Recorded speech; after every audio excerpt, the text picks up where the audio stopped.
Her nails dug into his arm as she tried to breathe. The cold wall pressed into her back, the laughter of 3 older boys ringing in her ears. Nobody moved. Nobody spoke. She thought she was alone, until a calm, low voice behind them said, "Let her go, or I'll make you." Maya Johnson was 19, tall and graceful but reserved. She had joined Brookdale Community College only 3 months ago. A scholarship student, she worked nights at a diner to support her widowed mother and save for her dream, becoming a social worker who could help kids like herself. Her life at Brookdale was far from easy. She was one of the very few black students in a mostly white, wealthy college. Her clothes weren't designer, her laptop was second-hand, and her lunch often came from the diner's leftovers. Most students ignored her, except for the ones who didn't. And those were the problem. Tyler, Brad, and Connor, 3 second-year students who thought they owned the campus. Sons of influential families, they were smart enough to keep their cruelty hidden from teachers.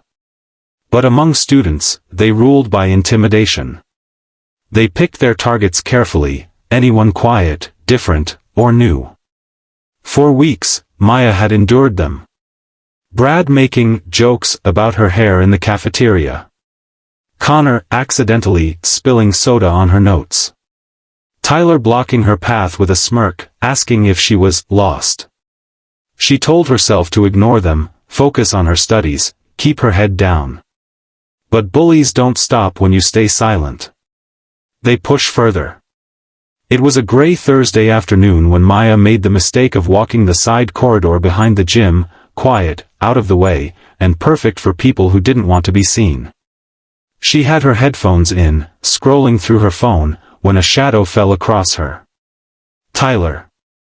Where you headed, princess?" he asked, smirking.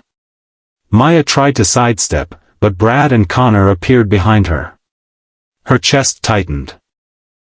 "Late for class," she said flatly, trying to walk around. Brad stepped forward, snatching her backpack. He unzipped it, shaking out her books, pens, and phone onto the wet pavement. Connor chuckled, kicking her notebook down the path. Maya lunged to pick it up, and that's when Tyler's hand shot out, grabbing her by the throat and pinning her against the wall. Her breath vanished. She clawed at his arm, panic rising like fire in her chest. "Say it," Tyler hissed. "Say you don't belong here." She shook her head, gasping. Brad laughed. "Careful, man, you'll break her." That's when the atmosphere shifted. A slow, steady rhythm of footsteps echoed down the corridor. The bullies barely noticed at first. But Maya saw, a tall man in a dark hoodie and jeans, walking toward them with the stillness of someone who didn't need to rush. Jason Statham. He had been on campus quietly, visiting an old friend who taught martial arts at the college. He had no interest in being recognized. But the moment he saw Tyler's hand on Maya's neck, the script in his head changed.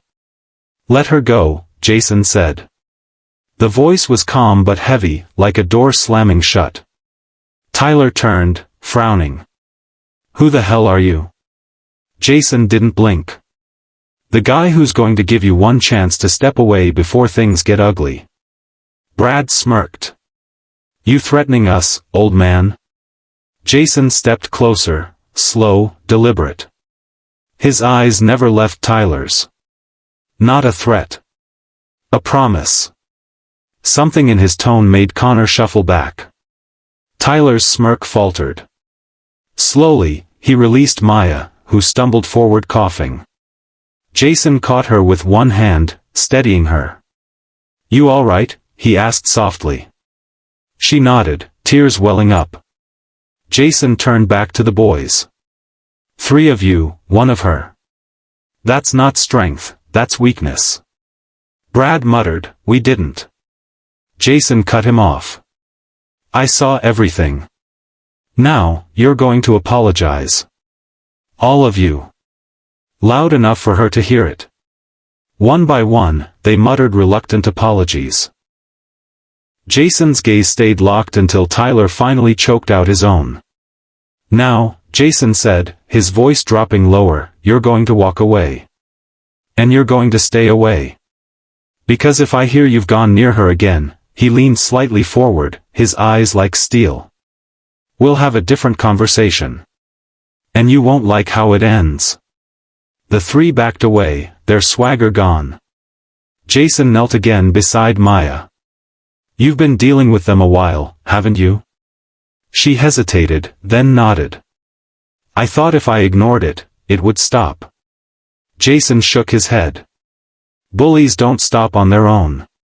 They stop when someone stands up." He glanced after the retreating boys. "Today, that was me. Tomorrow, it could be you." The next week, the entire campus seemed to know the story.